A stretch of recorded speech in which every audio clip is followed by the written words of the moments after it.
Today's episode, we'll be looking at the top 10 cities from snowbirds nesting down south. Now, our top 10 list is based on the downloads we get from the app, the Snowbird US Day Tracker.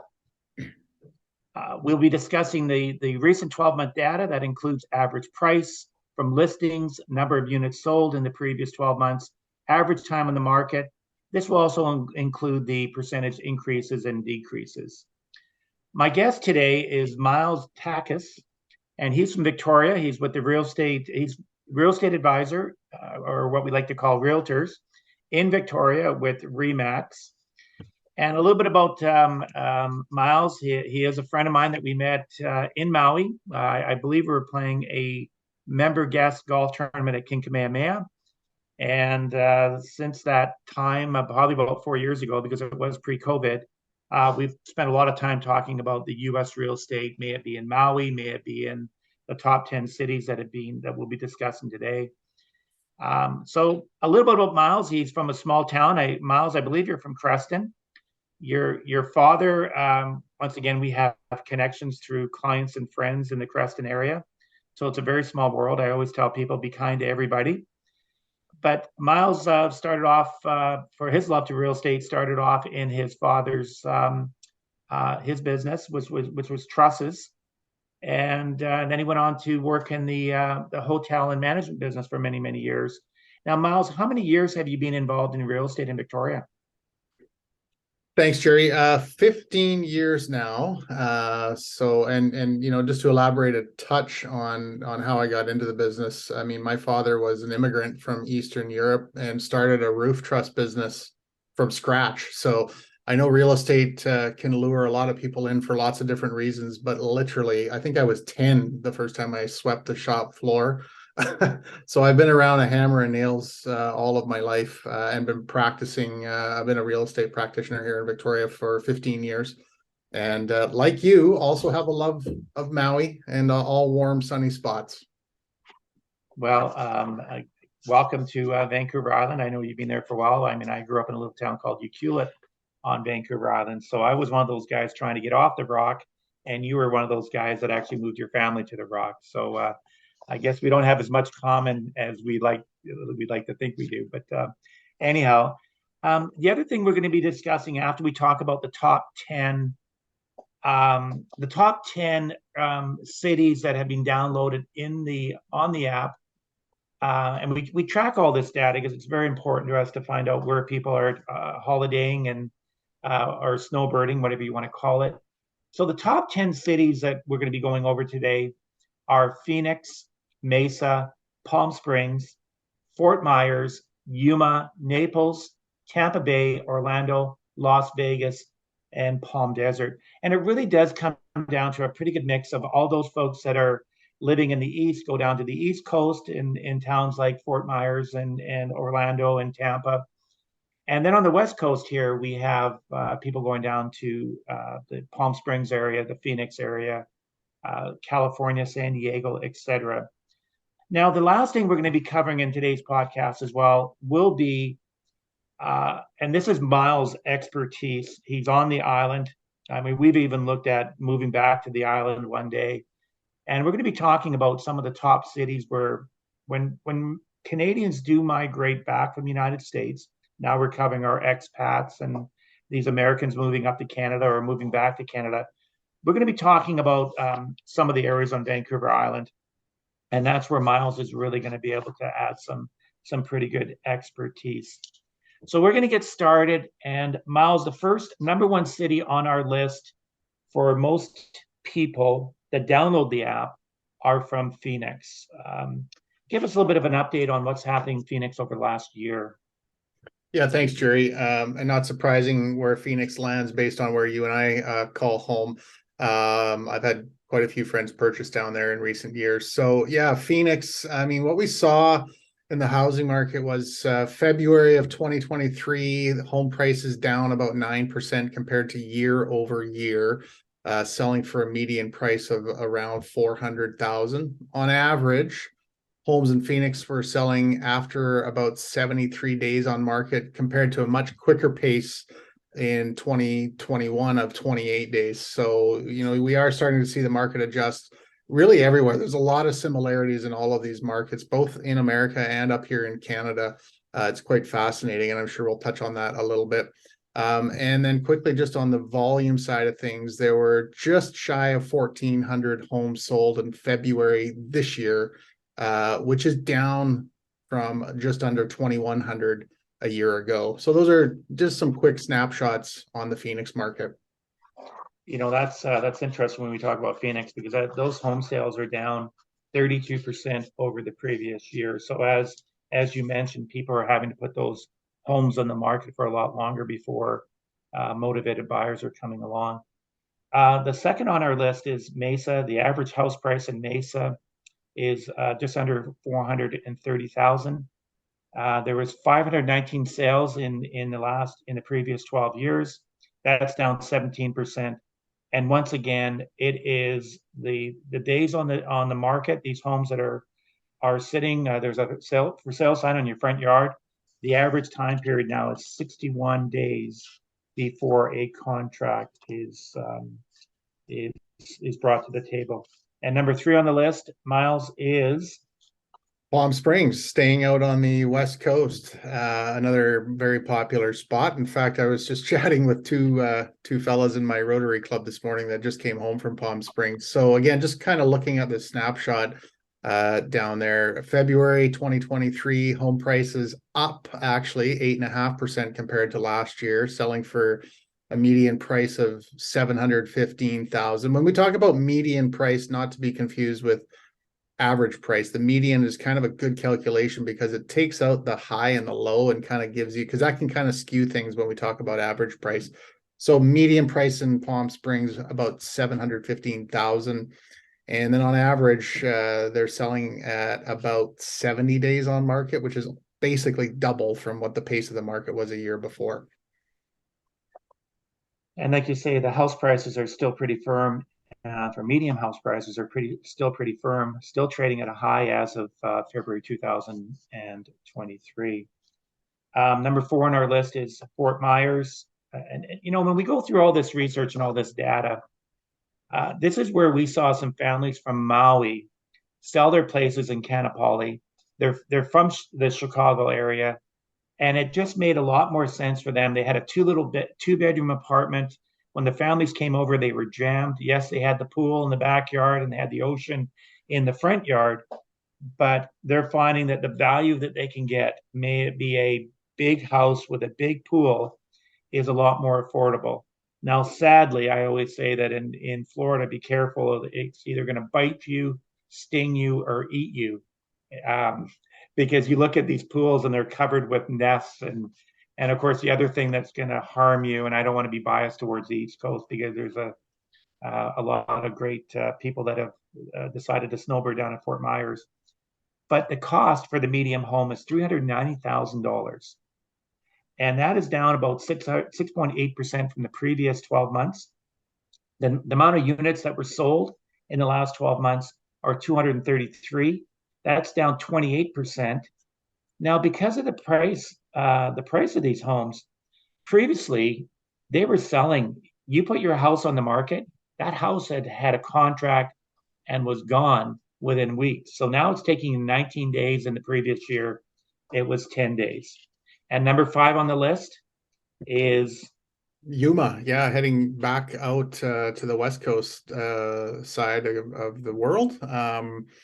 Yuma's a place I haven't actually visited before. Have you been there, Gerry? I haven't, but I do have some friends that I grew up in the Ucluelet. We had a grad reunion this summer, and they talk about Uma, Uma, Uma. I think it's very affordable for people to go down there. I don't know if they're going down there with their RVs or what they're doing, but there's a lot of Canadians. It's a real big Canadian nest.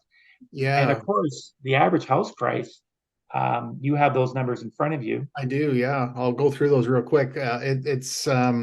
It's amazing to look at some of these numbers. I mean, you talked about people selling in Kanapali, and maybe we'll have time to quickly touch on Maui. We both have a love for there. So looking at Yuma real quick here, February 2023, home prices up, and so you're talking about a median price of right around 300,000. That's up 13% from a year ago. So very, very affordable. On average, homes in Yuma are selling at about the 70-day mark compared to 54 days last year. So again, and we're seeing this in markets across America and across Canada, where it's now taking people, there's a big adjustment here going on, right? I mean, it's taken a little longer to sell, and the market's becoming a little bit more realistic. So sales volume in Yuma in February last year, they had 83 units. That's down from 100. So not a big shift there, but we are seeing some adjustments like other markets. Now, I have to remind everybody that we're not picking out our favorite cities. What we're doing is through the data that we have, because we're going to get calls in and people are going to be sending me emails saying, I prefer Meyers over Yuma. But these numbers are coming from the Snowbird USA tracker. We built a dashboard and we want to see where people are holidaying. And so these are based on the top 10 cities based on the data that we have and the Canadians that are downloading. And we had a call this morning from Fort Myers as well. People very confused. We did a podcast earlier, Miles, with Oliver Branch from Moody's on the immigration side. And we had a call from Fort Myers this morning. So I had to remind them that they were, did I say that they were Fort Myers was number Yeah. 4 on the list. So, like I say, it's not our favorite towns, because if that was going to be the case, I have actually put, I said 10 cities, but we're actually going to cover 11 because we put Maui on that list as well. So that's probably That's not the good. bias. That's the bias right there. Yeah. Yes. No, So it's number, great. The app is amazing for that in terms of tracking it. So it really is good. And I know later on you're going to be asking people if we're missing markets to certainly let us know. We are more than happy to do the research on those markets as well. yeah, because it really is. We're getting a chance through the app to meet so many people through their questions, through their phone calls. It's pretty exciting to find out. And this is post-pandemic. We're going to talk a little bit about pre-pandemic and why sales were, what a lot of folks are doing by coming home and selling everything in the cities and moving to towns like Qualicum and Parksville and Victoria and Saanich, et cetera. But number 6 on the list is Naples. And Naples is becoming, once again, it's one of the higher price points for medium house prices, just under $760,000 for a home. The number of homes sold is 226 over the last 12 months, and that's down about 26%. And then on top of it, the average time that these houses are on the market in Naples is 51 days before we actually see any kind of contract coming forward. And that is actually, that is up 36%. So it appears that we're coming from so many hot markets where multiple bids and people lining up and getting crazy over some of these wonderful properties down in Florida, et cetera. Number 7 on the list is Tampa. And again, another market where we're seeing home prices elevating a wee bit from where they were 12 months ago. And just to be clear too, I know we may be missing some towns where people say, hey, this is where I like to go. And we do know in some of these larger centers, there always are little micro pockets of communities. We can drill down as deep as anyone may want to go. As you know, we've got lots of approved snowbird agents everywhere, and we are locking horns with some excellent people. So if there's a need for that, we can certainly do that. So looking at Tampa from a broad scope, house prices up about 4.2% year over year. The volume of sales down 20%. That's not a surprise, pretty consistent wherever we're looking right now. And then your days on market, it's taken you, 41 days to maybe get your home sold on average compared to just barely 2 weeks a year ago. Miles, you bring up a very good point. The whole idea of adding real estate to our Snowbirds Expat podcast is really trying to provide additional education that people can reach out to us. We can actually set them up with a great listing agent down in, may it be Sarasota, Florida, or whatever the case is. We have these relationships, and we want to make sure that people are aligned with people that truly understand the Canadian needs on either how to hold that property if they're using a cross-border trust. And we're going to have a lawyer on our podcast in the future that will be discussing cross-border trusts and why you want to own these things in a trust structure. And if you do decide to rent out your place, what are the tax implications and what kind of filing requirements you're going to have for that trust. So the whole purpose is to make sure that we're lining, like I say, buyers and sellers up with people that really truly understand what a Canadian needs to go through, because the tax implications are different.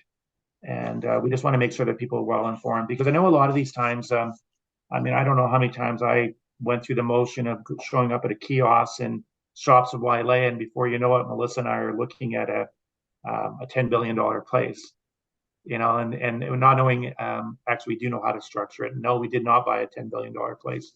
But the point I'm making is a lot of people are very impulsive. They have this dream, and these dreams can actually uh, can move these people to make decisions that might not be in their best interest, or maybe not structure them correctly. And once again, seven, I have actually Tampa Bay. I actually have been to Tampa Bay a few times, and it is an incredible place. So It's a great spot. I've been there too. It's a lot of fun.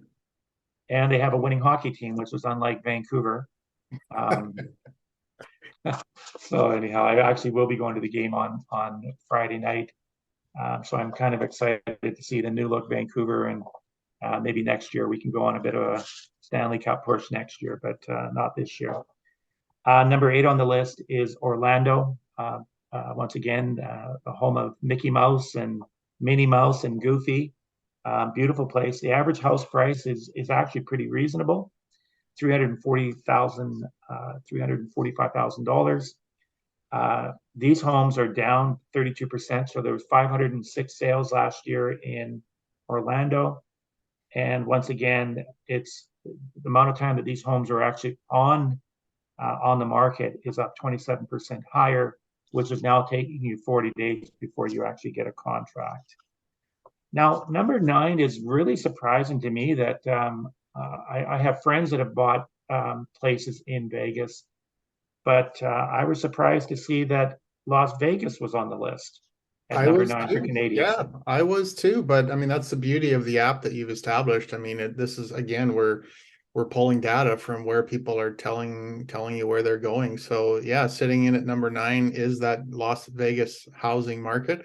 It's busy down there. I wasn't there too many weeks ago, and it's come back. So just quickly looking at the stats, interesting to see it's actually down year over year by about 8%, with the median price at 382. The volume of sales staying consistent with what we've talked about in various markets, down about 27%. There were 870 homes sold in February. That's down from just about 1,200. And then your days on market have lifted too. It used to take you about 3 weeks to get a place sold a year ago. You're now looking at just a little over 2 months, 74 days on market. Okay, number 10 on the list is actually Palm Desert.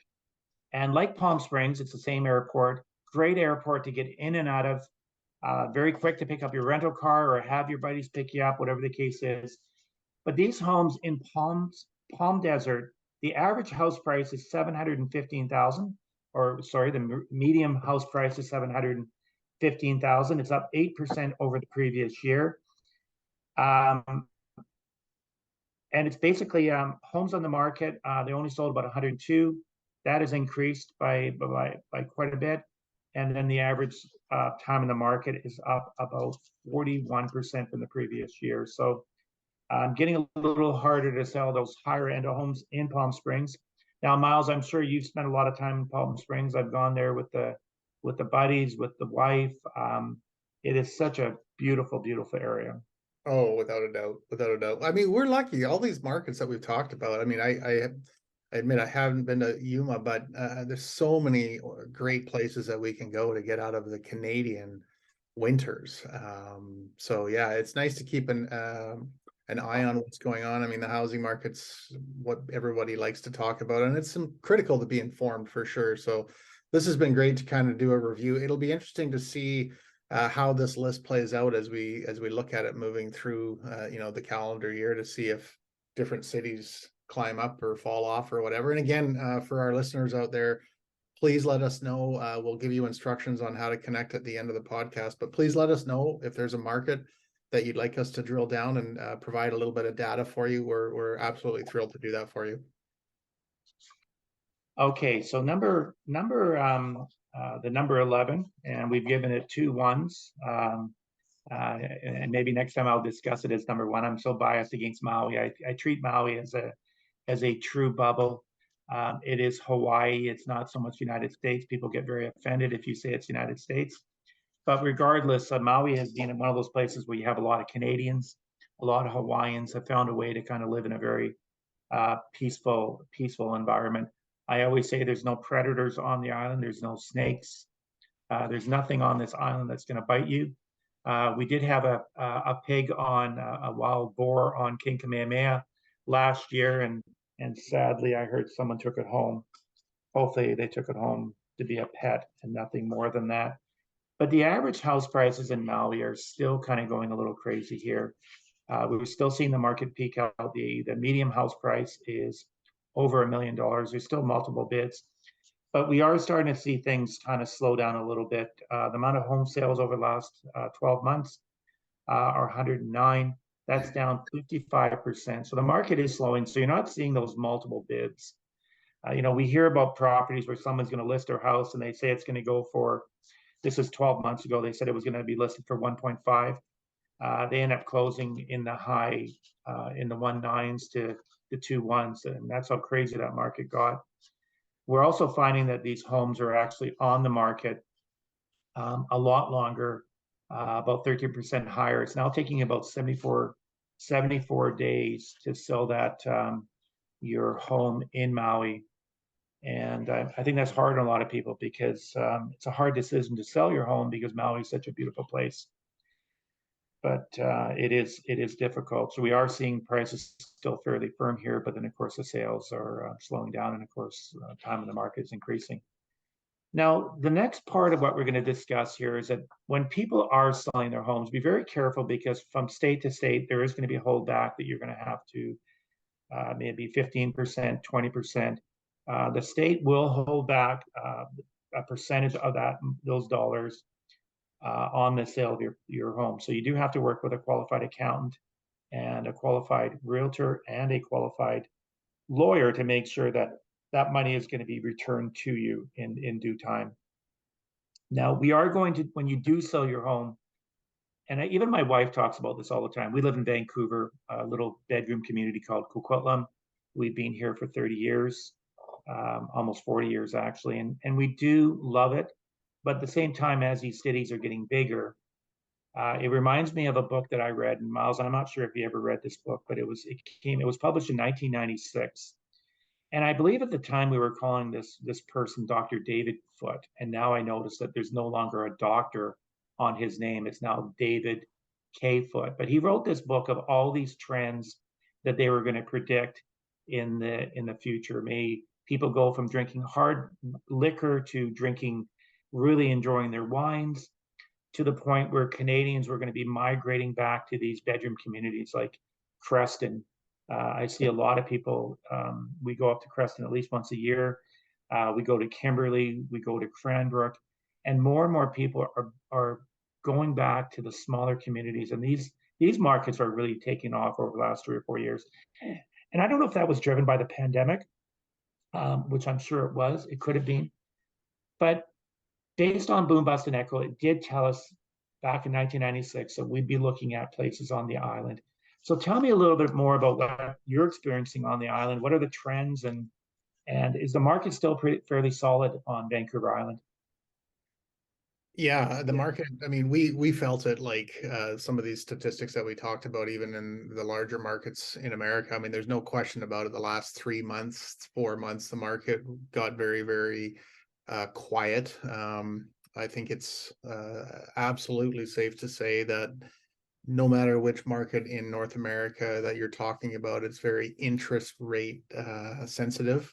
We are kind of coming out of that a little bit here up north. And so you see the rebound of, you talk about Maui being its own little safe place, and really Vancouver Island is too. I mean, I'm going to go back to say 2008, 2009, when we had the financial crisis, again, where we felt the market stall. I think it was about 90 days max before the rest of 2009 absolutely took off. Now, I'm not saying we're there just yet for 2023, but certainly as of late January, I've been extremely busy. So is my business partner. People are getting back at it, even though they are seeing slightly higher interest rates. And the island is just, it's a safe place for you to park your real estate dollars for Canada. There may be some people who disagree with certain other parts of, say, in and around Vancouver, but I have to tell you with 15 years experience that the island, whether that's Victoria, whether that's Qualicum, Parksville, Courtney, we're seeing the market in Port Alberni take off. It's a safe place to go. It was a safe place to park your money before the pandemic. I think the pandemic storyline helped us a little bit too. So yeah, I mean, it's, again, I'm aligning myself with agents right across Canada, but then as I bring it in a little bit closer throughout BC and all over Vancouver Island, and the storylines are pretty consistent. It's starting to move again. We've got so many amazing things that draw people to the island, be it I mean, I don't know of too many places, Gerry, where right about right now, actually, as the ski season winds down, where you could go do a few runs up at Mount Washington on Courtney and then zip down and go and play 9 or 18 holes at Crown Isle, just as an example, right? So, I mean, our climate is what drives people here. Our real estate prices are up there. I mean, I'm starting to see people moving away from Victoria and moving to other parts up north of the island, but really just some amazing I mean, the list goes on and on and on about why people would come to Vancouver Island, but we've seen retirees come here for a good number of years. We're starting to see younger people come here as well too. Miles, that's a great segue into what we saw with this pandemic, where people, I know Victoria and the island did very well, and all these other smaller communities were doing very well with people gravitating to those smaller towns and moving away from selling their U.S. assets, may it be their snowbird nest down south, but really gravitating to all these other places in Vancouver Island and smaller communities throughout Canada. And as mentioned, Miles has great colleagues, realtors right across the country that he works very closely with. So we look forward to all your questions and about the Canadian market as well as the U.S. market. And when you do have, like, our top 10 cities were based on the amount of downloads from the users of the Snowbird US Date Tracker app. And they were well represented from the East and the West. I think it almost worked out to be 4 to 5 of Eastern nests to 4 to 5 of the Canadian nests on the West Coast, including California and Arizona. Now, as mentioned, future guests on this show, we want to make sure that we have Miles on every third podcast and really talking about the market, what's happening. We think there's going to be a lot of information coming out because we're seeing regional banks come into having their problems with the Fed moving interest rates too quick and too far. But we want to make sure we have lawyers on our podcast to understand that people can, how they should structure that property, and making sure that your Canadian, your U.S. realtors really understand that Canadian buyer and seller. And that's what we want to do, is really go through a process with these folks. We know realtors are honest, trustworthy people in most cases. We just want to make sure that we can provide them with additional education. And all your questions, and Miles, I want to take this time to thank you. And when people do have questions, to reach out, we have Miles' email address. Miles, if you want to give them your email address, that'd be great. Absolutely. Yeah. You can reach me directly, Miles. That's with an IMILES, Miles at victoriarealestategroup.com. And happy to connect and carry on the dialogue further for sure. And all the users and folks that will be watching this podcast today, all your questions, we get a lot of your questions through the app. There is a section that says contact us. I'm very quick to get back to people. Rather than sending emails back and forth, because sometimes we're dealing with tax and immigration. And sadly, a lot of snowbirders that are down south, these rules of immigration and tax are being kind of combined together, and people are very confused. So feel free to either reach out through the app, send Miles a call, contact him through email, or feel free to reach out for us as well. So Miles, until another month from now, we look forward to communicating and being updated on the U.S. market. So truly appreciate your wisdom and your and your ethics. Being a small town guy, we are aligned. We're both small town people. So thanks again for being on the show. My pleasure. Mahalo. Aloha.